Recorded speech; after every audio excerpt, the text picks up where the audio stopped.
मतलब ऐसी क्रिया जिससे हम पाप पुण्य से बाधित होते हैं। अकर्म मतलब क्या है? जिससे हम पाप पुण्य से बाधित नहीं होते। तो हम चर्चा कर रहे हैं कर्माणि निर्दहति किंतु च भक्ति भाजा। कर्माणि निर्दहति किंतु च भक्ति भाजा। तो हमारी इच्छा भी अगर भक्ति तीव्र है तो हमारी हमारे भक्ति तीव्र है मतलब हमारे हर एक निर्णय इंद्रिय तृप्ति की जगह पर भगवान की इंद्रिय तृप्ति करने में हमारा निर्णय होगा, भगवान की सेवा करने में हमारा निर्णय होगा। ठीक है, सॉरी, हमारा निर्णय भगवान की सेवा की ओर होगा। तो क्या होगा, हमारा पूरा ब्रेन रिप्रोग्राम हो जाएगा और उसकी वजह से क्या होगा, हम हमेशा आनंद में रहेंगे। हम हमें भगवान की आजकल ये रिसर्च भी किया गया है, मैंने सुना एक कोई तो थी, बहुत टीवी होस्ट थी सोफ्रा विंसे करके, तो वो एक बता रही थी, उन्होंने बहुत सारे लोगों की होस्ट किया। ओसामा बिन लादेन ने क्या था, अरे उसके बाद युद्ध करवाया था, वो कौन था, कोई प्रेसिडेंट था, जॉर्ज डब्ल्यू बुश, उसके पिताजी से लेके बराक ओबामा से लेके बहुत सारे हॉलीवुड बॉलीवुड एक्टर से लेके सबका उन्होंने टीवी होस्ट किया था। तो एक्चुअली ना, तो वहां से उसने कंक्लूजन निकाला था कि मैं सेवा करके ही खुश रह सकती हूँ।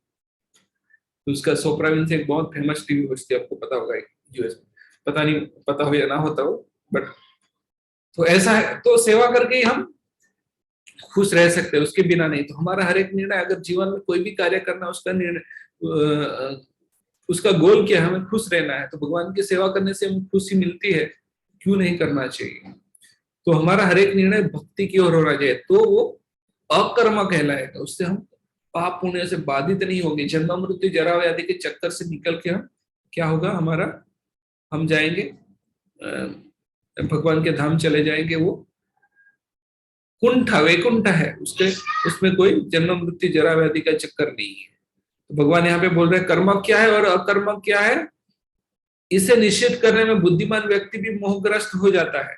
मतलब बुद्धिमान व्यक्ति भी नहीं समझ पाता, इसलिए बता रहे भगवान, अतएव मैं तुमको बताऊंगा कि कर्म क्या है, जिसे जानकर तुम सारे अशुभ से मुक्त हो सकोगे।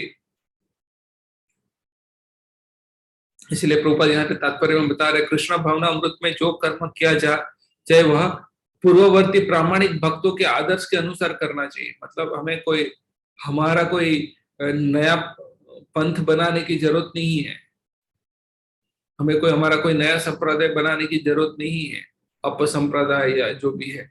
हमें जो भक्तों ने प्रामाणिक भक्तों ने जो आदर्श स्थापित किया उसे ही अनुसार करना चाहिए भक्ति। इसका निर्देश 15वें श्लोक में किया गया है। ऐसा कर्म 15वें श्लोक में बताया, ऐसा कर्म स्वतंत्र क्यों नहीं होना चाहिए, इसकी व्याख्या अगले श्लोक में की गई है। ठीक है, तो कृष्ण भावना अमृत में कर्म करने के लिए मनुष्य को उन प्रामाणिक पुरुषों के नेतृत्व का अनुगमन करना चाहिए जो गुरु परंपरा में हो।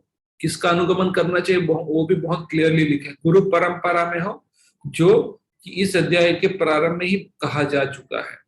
और कृष्ण भावना अमृत पद्धति का उपदेश सर्वप्रथम सूर्यदेव, तो ये सब आपको पता ही है।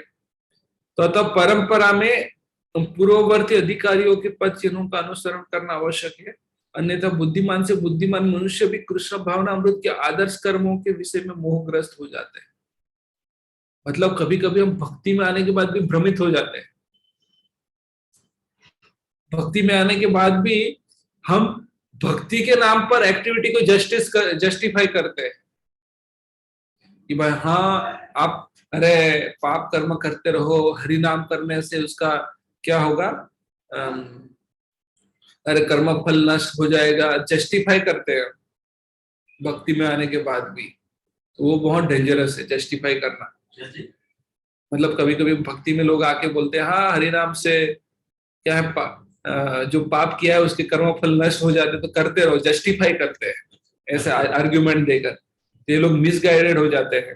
तो अन्यथा बुद्धिमान मनुष्य भी कृष्ण भावना अमृत के आदर्श कर्मों के विषय में मोहग्रस्त हो जाते हैं। इसीलिए भगवान ने स्वयं ही अर्जुन को कृष्ण भावना अमृत का उपदेश देने का निश्चय किया। अर्जुन को साक्षात भगवान ने शिक्षा दी, अतः जो भी अर्जुन के पद चिन्हों पर चलेगा वह कभी मोहग्रस्त नहीं हो जाता। ठीक है, कहा जाता है कि अपूर्ण प्रायोगिक ज्ञान के द्वारा धर्म पद का निर्णय नहीं किया जा सकता। वस्तुतः धर्मों को केवल भगवान ही निश्चित कर सकते हैं। धर्म तो साक्षात भगवत प्रणीत। अतः पूर्ण चिंतन द्वारा कोई किसी धार्मिक सिद्धांत का निर्माण नहीं, अपूर्ण चिंतन द्वारा कोई किसी धार्मिक सिद्धांत का निर्माण नहीं कर सकता। मनुष्य को चाहिए कि ब्रह्मा, शिवा, नारद, मनु, चारों कुमार, कपिल, प्रहलाद, भीष्म, सुखदेव गोस्वामी, यमराज, जनक तथा बलि महाराज जैसे महान अधिकारियों के पद का अनुसरण करना चाहिए। तो कभी कभी हम भक्ति में आने के बाद मिसगाइडेड कैसे होते हैं, मैं आपको एक उदाहरण देता हूँ कि कभी कभी लगता है कोई भक्त गलत कार्य कर रहा है, तो ये इंपॉर्टेंट है, मैं बता रहा हूँ। तो क्या करते हैं, हाँ हमें बोलना नहीं चाहिए करके हम्बल हो जाते हैं। भाई हम्बल होकर हम कोई एक्शन नहीं लेते, ठीक है। और हम्बल होकर हम जब एक्शन नहीं लेते हैं तो क्या होता है, अगर हमारा कर्तव्य है कि उसके ऊपर, अगर हमारा कर्तव्य है उसके ऊपर एक्शन लेना और हम एक्शन नहीं ले रहे तो उसका कर्मफल भी हमें मिलेगा, एटलीस्ट 1/3 तो मिलेगा ही मिलेगा। 1/3 जैसे बताया गया है, देश में जितने भी गलत कार्य हो रहे हैं उसके 1/3 कर्म प्रधानमंत्री या जो भी है राजा है उसको जाता है शास्त्रों के हिसाब से। तो अगर हम कोई मतलब टीचर है या जो भी है परिवार में जो भी है, अगर हम वो एक्शन नहीं लेते हैं विनम्रता के नाम पे या कुछ भी है, अगर वो हमारे जो सबऑर्डिनेट है गलत कार्य करते रहेंगे, हम एक्शन नहीं लेंगे तो उसका भी हमें कर्मफल लगेगा। तो इसीलिए हमें भगवान यहाँ पे बता रहा है काफी अच्छे से, कर्म क्या है समझना बहुत कठिन है। इसीलिए हमें गाइडेंस में करना चाहिए, नहीं कि भाई हम भक्ति में आगे हम एटलीस्ट हम एक्शन लेने के लिए हम अधिकारी नहीं है, बट जो उनकी अथॉरिटी है उनको तो बता सकते हैं थ्रू कोई हमारा अथॉरिटी, उनके थ्रू द्वारा बता के हम कुछ ना कुछ तो ऐसा होना चाहिए। कभी कभी ऐसे करते हैं भक्ति में आने के बाद भी बहुत सारे लोग, ठीक है। तो केवल मानसिक चिंतन द्वारा यह निर्धारित करना कठिन है कि धर्म या आत्मा साक्षात्कार क्या है। तो इसीलिए मुझे याद है यहाँ पर मैं आया था तो एक व्यक्ति बहुत गलत कर रहे थे और मैं चुपचाप बैठा रहा था, मैं कुछ बोला नहीं। तो एक काफी काफी एडवांस मतलब काफी मैच्योर भक्त थे, मुझे आके बोले आप बोल क्यों नहीं रहे। मैंने बोला हमें हम्बल रहना है। नहीं, तो बोले जहाँ गलत हो रहा है वहां पे एटलीस्ट उनका अथॉरिटी को बताओ, आप डायरेक्ट जाके मत बोलो, अथॉरिटी को बताइए, वो इम्पोर्टेंट है। क्योंकि ऐसी चीज हो जाएगी तो फिर आपको पता है तो आपको भी कर्म फल लगेगा और आपका कर्तव्य बताना चाहिए, क्योंकि आपको इसके लिए जिम्मेदारी सौंपी गई है। तो अगर हमारी जिम्मेदारी है तो कभी कभी मारने में भी हम्बलनेस होती है, वो आप समझ नहीं पाएंगे। कभी कभी किसी को डांटने में भी हम्बलनेस होती है, जैसे माता पिता होता है उनका काम है बच्चों को सुधारना, तो उनको ऐसा नहीं कि भाई हम चुप बैठ जाएंगे बच्चे जो भी करते रहेंगे तो फिर क्या है भाई, हाँ भक्ति के नाम पे ऐसा मिसगाइडेड नहीं होना चाहिए मतलब।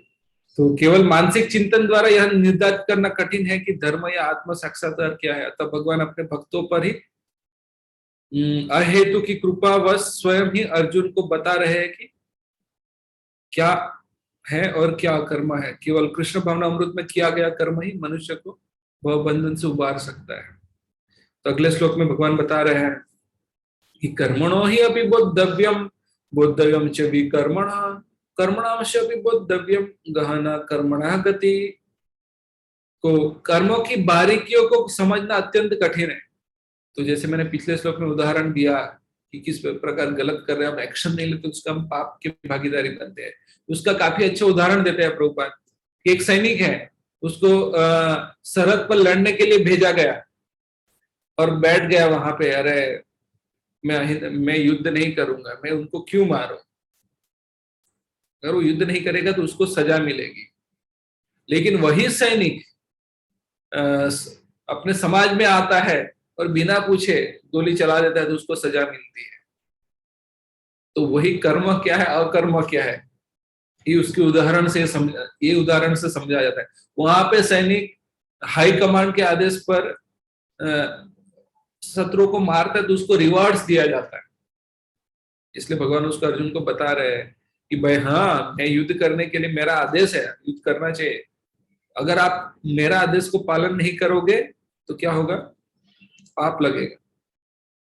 तो इसीलिए कभी कभी ये समझना कहाँ पे हमें एक्शन लेनी है, कहाँ पे नहीं लेनी है, मतलब ये बहुत समझना जरूरी है, इसलिए वो मार्गदर्शन में करना बहुत जरूरी है। ठीक है, तो कर्मों की बारीकियों को समझना अत्यंत कठिन है। अतः मनुष्य को चाहिए कि वह ठीक से जाने कि कर्म क्या है, विकर्म क्या है और अकर्म क्या है। अभी ये तीसरा टर्म आ गया, पहले तो भगवान ने बोला कर्म क्या है, और यहाँ पे विकर्म भी आ गया, तो ये विकर्म है क्या। तो जहां पहले श्लोक में जब भगवान कर्म बोले थे, तो वहां पे कर्म, यहाँ पे कर्म और विकर्म दोनों के लिए लिए थे। क्यों? तो वहां पे कर्म कर्म फल के हिसाब से लिया गया था, मतलब कर्म फल के हिसाब से कर्म, भगवत गीता में कर्म एक एक्शन, दूसरा है एक्टिविटी और रिजल्ट ऑफ एक्टिविटी। तो वो श्लोक के आधार पर अलग अलग तरीके से समझा जाता है। तो जो 16वां श्लोक था रिजल्ट ऑफ एक्टिविटी, उसके सेंस में कर्म यूज किया गया था। तो वहां पे हो सकता है पाप और पुण्य वो रिजल्ट हो सकते हैं कर्म के, और अकर्म का ऐसा रिजल्ट जो पाप पुण्य से मुक्त कर दे आपको। और यहाँ पे जो लिया गया है एक्टिविटी, कौन सी प्रकार की एक्टिविटी, पाप पुण्य और अकर्म। अकर्म मतलब भक्ति है यहाँ पर ये श्लोक में, ठीक है ना। पिछले श्लोक में भी अकर्म एक भक्ति है। तो इसलिए कर्म की बारियों को समझना अत्यंत कठिन है। अतः मनुष्य को चाहिए कि वह ठीक से जाने कि कर्म क्या है, विकर्म क्या है और अकर्म क्या है। तो कर्म क्या है? तो कर्म ऐसी एक्टिविटी जो करने से हमें क्या मिलता है, पुण्य प्राप्त होता है, और पुण्य प्राप्त होने से हम स्वर्ग में जाते हैं। ठीक है, मतलब लेकिन वहां पे भी जन्म मृत्यु के चक्कर से आप मुक्त नहीं होते। जैसे ही एक आई थिंक लघु भागवतामृत या बृहद भागवतामृत, वहां पे एक आता है, मुझे याद नहीं है।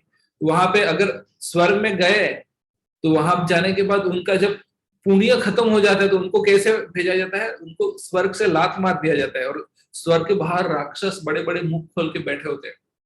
तो बड़े बड़े मुख खोल के बैठे होते हैं, तो जो देवता लोग थे स्वर्ग में, वो राक्षसों के मुंह में चले जाते हैं, और जब उनको दबाते हैं तो क्या करते हैं, जिसको चबाया उसके आंख से आंसू निकलते हैं, और उस आंसू से कभी क्या है आत्मा उनके साथ बाहर आती है, और फिर बारिश के रूप में इधर आती है।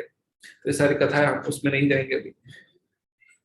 अच्छा, वो देवता जब चबाए जाते हैं तो आंसू किसके निकलते हैं? देवता के आपको चबाऊंगा तो आपके आंसू निकलेंगे। हाँ, पर मैंने ये तो सुना है कि बारिश के वो तो उसी से जीव आता है।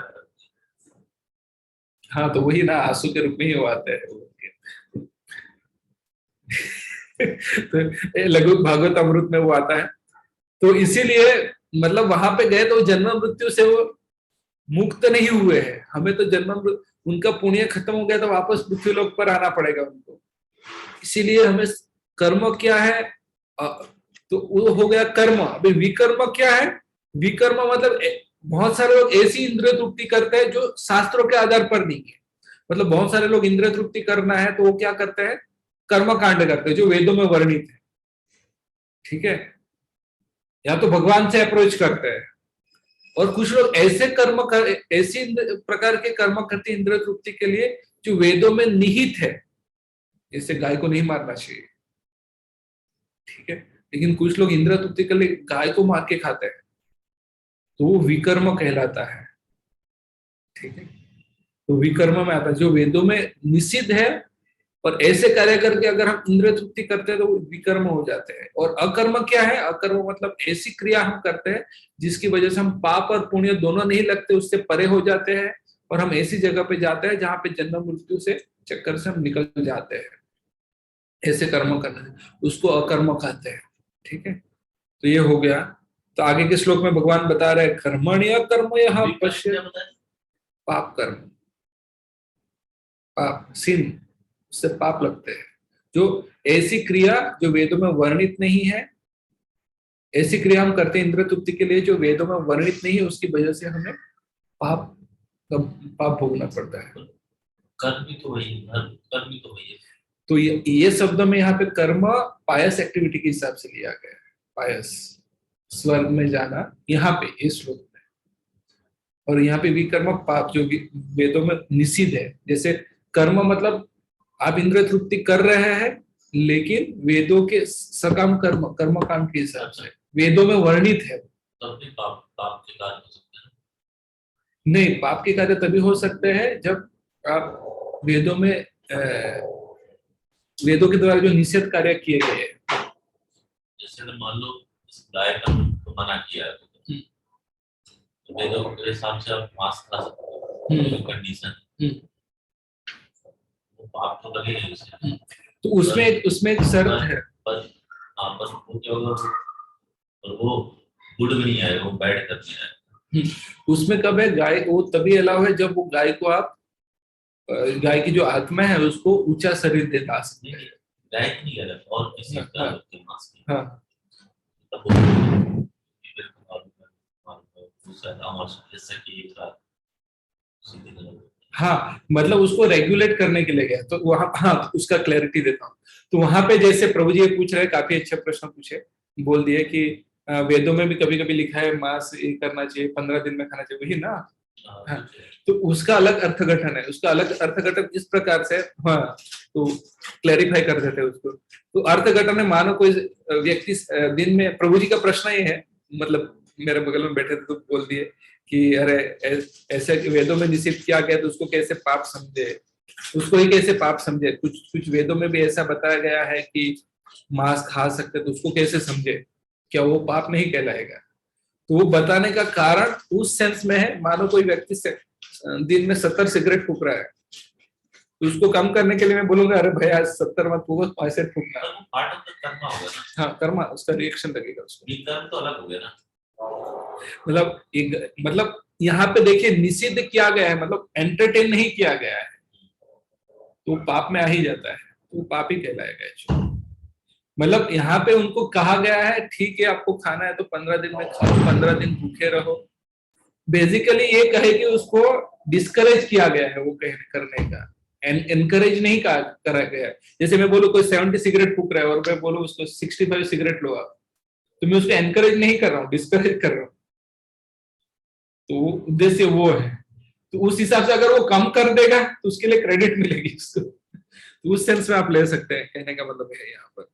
ठीक है, तो आगे के श्लोक में भगवान बता रहे हैं कर्मणि अकर्म यह पश्येत अकर्मणि च कर्म यह सह बुद्धिमान मनुष्येषु संयुक्त कृष्ण कर्म कृतः। जो मनुष्य कर्म में अकर्म और अकर्म में कर्म देखता भी, उसको कैसे समझे कर्म में अकर्म और अकर्म में कर्म देखता है, वह सभी मनुष्य में बुद्धिमान है और सब प्रकार के कर्मों में प्रवृत्त रहकर भी वो दिव्य स्थिति में रहता है। कभी उसको कैसे समझे डिफिकल्ट है समझना। तो कर्म में अकर्म मतलब हम भक्ति करते हैं तो बहुत सारी एक्टिविटी करते हैं, जैसे हमारे जयती प्रभु पूरा कोडिंग लिखते हैं, वेबसाइट बनाते हैं, काफी अच्छे से एक्टिविटी तो कर ही रहे हैं, लेकिन वो एक्टिविटी क्या भक्ति की कर रहे हैं। तो कर्म में अकर्म मतलब जो कर्म मतलब पहला जो है एक्टिविटी के रूप में लिया गया है, और अकर्म यहाँ पे जो बताया कर्म में अकर्म। तो कर्म में अकर्म जो दो तीन शब्द है उसमें जो कर्म है वो, तो पहला शब्द है एक्टिविटी के लिए और दूसरा शब्द है जो रिजल्ट। तो जो आप जो कर्म कर रहे हैं उसकी रिजल्ट ऐसा है कि उसकी वजह से आप पाप पुण्य से मुक्त हो जाते हैं। जैसे कि हम यहाँ पे क्या करते हैं, जैसे जाके बुक डिस्ट्रीब्यूशन करते हैं तो वो तो एक्टिविटी दिखाती है। अब गीता जयंती आ रही है, जाके भगवत गीता का डिस्ट्रीब्यूशन कर रहे हैं हम, तो क्या हुआ कर्म हम कर रहे हैं, एक्टिविटी। यहाँ पे कर्म मतलब कोई एक्टिविटी हम कर रहे हैं, बुक डिस्ट्रीब्यूशन का, जाके हरिनाम संकीर्तन कर रहे हैं, वो एक्टिविटी है, हम एक्टिविटी कर रहे हैं। लेकिन उसका रिजल्ट क्या है, रिजल्ट ऐसा है कि उसकी वजह से आप पाप पुण्य में बंधते नहीं है, बंधते नहीं है। तो इसको बोलते हैं कर्म में अकर्म, मतलब एक्टिविटी करते हैं लेकिन फिर भी वो एक्टिविटी से आप बंधते नहीं है, और उसका फल कैसा है, अकर्म जैसा। ठीक है, और क्या बोले, और अकर्म में कर्म मतलब कोई व्यक्ति बोलता है यहाँ पे अकर्म में बस मैं बैठा रहूं, कोई आके उधर गाय को आके काट रहा है, बस मैं बैठा रहूं, मैंने कुछ एक्शन नहीं लिया। एटलीस्ट मैं उसको रोक तो सकता था, बोल तो सकता था। बोलने जैसे जटायु ने क्या किया, उसको पता था रावण को हरा नहीं सकता, लेकिन फिर भी उसने एफर्ट लगाया, रोकने की तो कोशिश की। यहाँ पे हम उसको ना तो बोल सकते थे लेकिन फिर भी नहीं बोला, बस बैठा रहा। उसने कोई एक्टिविटी नहीं की, उसको लगता है उसको मुझे कोई एक्टिविटी नहीं करनी है, तो उसने वो चुप रहकर उसको फल मिल गया। अगर इतना बोलना भी चाहिए ना, रोक सकता है तो रोकना चाहिए, हमारे हाथ में जितना है उस सेंस से मैं बता रहा हूँ। अगर वो भी हमने एफर्ट नहीं लगाया तो मैं उदाहरण दे रहा हूं एक, तो ये समझाने के लिए। तो अकर्म में कर्म देखता है, तो मतलब वो बैठा रहा और उसकी वजह से उसको मतलब तो क्या हुआ, बैठा रहने पर भी उसको क्या हुआ, कर्मफल मिल गए। एटलीस्ट बोल तो सकता था ना मत करो ये गलत है, लेकिन वो भी नहीं किया। इस उदाहरण के लिए बता रहा हूँ। तो अकर्म में अकर्म देखता है, वही मनुष्य वह सभी मनुष्य में बुद्धिमान है। होप ये समझ में आ गया होगा। समझ में आया नहीं आया? आया तो कृपया करके चैट में यस टाइप करिए। हाँ, आवाज नहीं आ रही प्रभु, आवाज नहीं आ रही। कोशिश कर रहे हैं ना, अगर आप प्लीज एक बार फिर से ओके एक्सप्लेन करेंगे तो।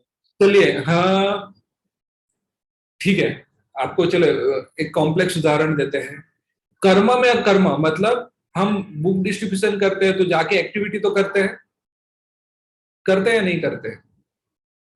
हाँ या ना बोलिए, करते हैं ना। लेकिन वो एक्टिविटी किसकी है? भक्ति की है। वो किसके लिए करते हैं? भगवान की प्रसन्नता के लिए, प्रभुपाद की प्रसन्नता के लिए, गुरुजनों की प्रसन्नता के लिए हम करते हैं। और वो जब प्रसन्न हो गए तो क्या होगा, वो एक्टिविटी का हमें जो पाप पुण्य का फल नहीं लगेगा, वो भक्ति के क्रेडिट में आएगा। वो एक्टिविटी का जो रिजल्ट है भक्ति के क्रेडिट में आएगा। ये समझ गए ना? इतना समझे? यहाँ पे जो एक मिनट, यहाँ पे जो कर्म में अकर्म है, तो जो कर्म लिखा है मैं के पहले जो कर्म लिखा है वो एक्टिविटी के संदर्भ में लिया गया है, और जो दूसरा शब्द अकर्म लिखा है मैं के बाद वो एक्टिविटी के रिजल्ट के संदर्भ में लिया गया है। अब ये समझे? तो मतलब मैंने एक्टिविटी की लेकिन उसका रिजल्ट ऐसा है, मुझे पाप पुण्य में बांधता नहीं है। मैंने ऐसी एक्टिविटी की जो मुझे पाप पुण्य के बंधन में नहीं रखता है, तो उसको बोल दिया कर्म में अकर्म। ये समझ गया अभी? यस और नो? ओके।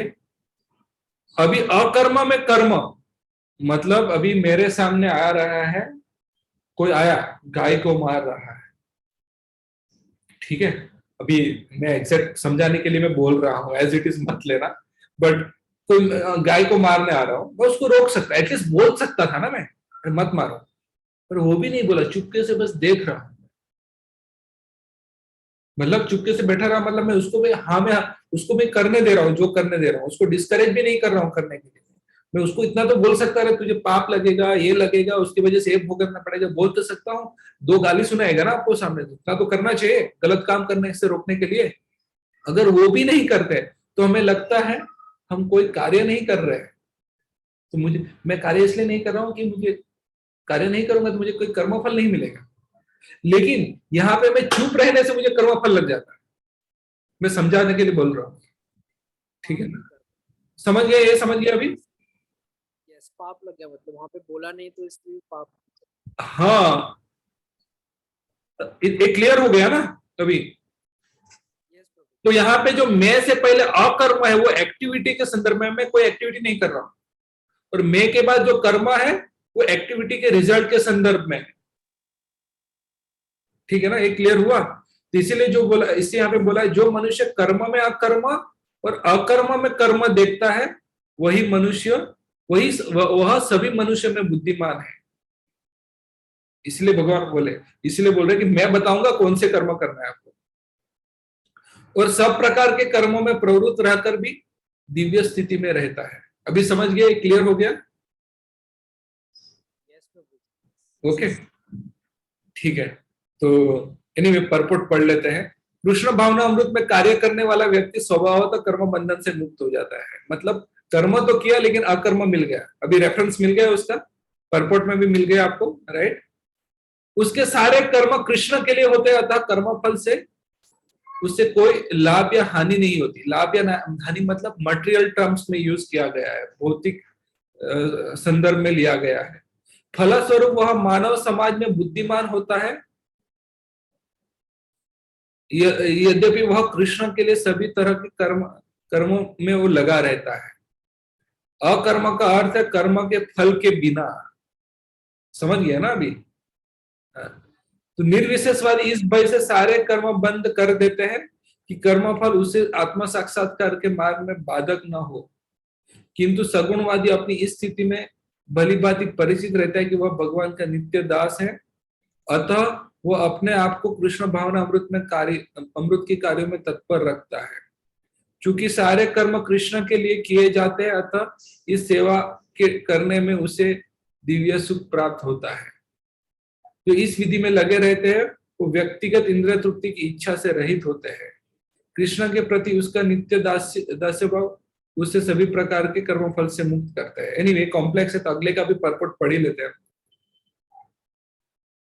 हाँ, यदि कोई, जो अगले वाला श्लोक है, यदि कोई समुची भव बंधन से मुक्ति चाहता है तो उसे कर्म अकर्म और विकर्म के अंतर को समझना होगा। अकर्म विकर्म कर्म अकर्म तथा विकर्म के विलक्षण की आवश्यकता है, क्योंकि यह अत्यंत गहन विषय है। कृष्ण भावना अमृत को तथा गुणों के अनुसार कर्मों को समझने के लिए परमेश्वर के साथ का संबंध को जानना होगा। दूसरे शब्दों में जिन्हें यह भली भांति समझ लिया है, दूसरे शब्दों में जिसने यह भली भांति समझ लिया है वह जानता है कि जीवात्मा भगवान का नित्य दास है और फलस्वरूप उसे कृष्ण भावना अमृत में कार्य करना चाहिए। संपूर्ण भगवत गीता का लक्ष्य यही है, और इस भावना अमृत के विरुद्ध सारे निष्कर्ष एवं परिणाम विकर्म या निष्कर्म है, निषिद्ध कर्म है। मतलब प्रभुपाद ने यहाँ पे ये भी लिख दिया, मतलब बहुत हाईएस्ट लेवल तक लिख दिया कि अगर कोई भी हम ऐसे कोई भी कर्म करते हैं जो कृष्ण भावना अमृत के अनुकूल नहीं है, वो विकर्म है। ठीक है, इसे समझने के लिए मनुष्यों को कृष्ण भावना अमृत के अधिकारियों की संगति करनी होती है और उससे उनसे रहस्य को समझना होता है। यह साक्षात भगवान से समझने के समान है, अन्यथा बुद्धिमान मनुष्य भी मोहग्रस्त हो जाता है। ठीक है, तो यहाँ पे जो कर्म अकर्म विकर्म कर्म फल के संदर्भ में समझाया गया है। मतलब विकर्म मतलब पाप जिसकी वजह से हमें पाप लगते हैं, कर्म मतलब जिसकी वजह से पुण्य मिलते हैं, अकर्म मतलब जिससे हमें पाप और पुण्य से मुक्त हो जाते हैं। उस सेंस में ये बताया गया है। ठीक है, तो होप ये क्लियर हो गया होगा। तो मैं यहाँ पर ही समाप्त करता हूँ, थोड़ा ये समझना कठिन होगा। कोई किसी का कोई प्रश्न है, कमेंट है, फीडबैक है? अरे ये चीज ना, कर्म को कर्म से देखने वाला ना, ये एग्जांपल तो आपने बताया, तो और कुछ हो सकता है, और मतलब हो सकती है, और उदाहरण दो बोल रहे हैं। ओके, प्रभु जी मुझे बोल रहे हैं कि और